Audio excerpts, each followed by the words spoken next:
sẽ nộp xa nan ca na tim ta tun kisi in ka nghe ta ca ni na sa ngin ta kai chong si ke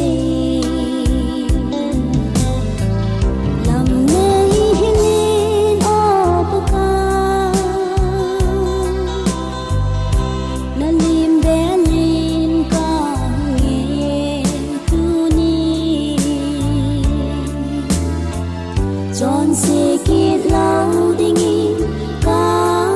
hùng nghe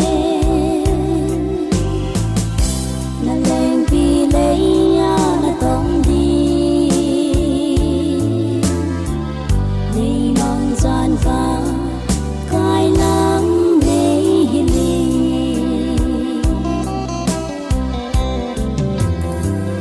lấy sẽ na ca nộp sa na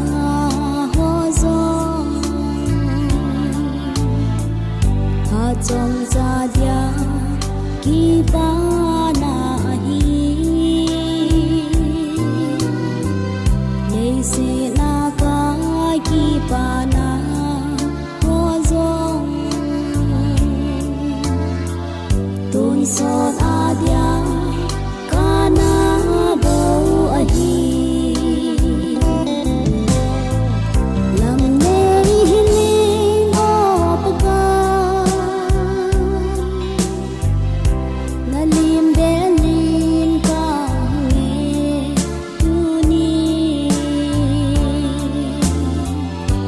sẽ kết lâu tình yêu ca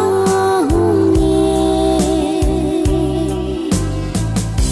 na lên vì lấy na tông đi đi mong gian pha cai lắm để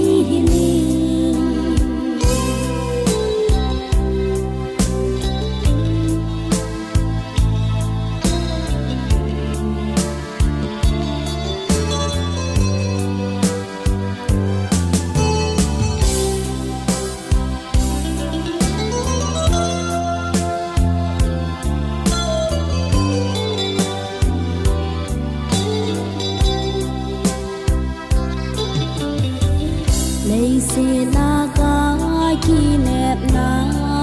ho zong tôn sốt a dia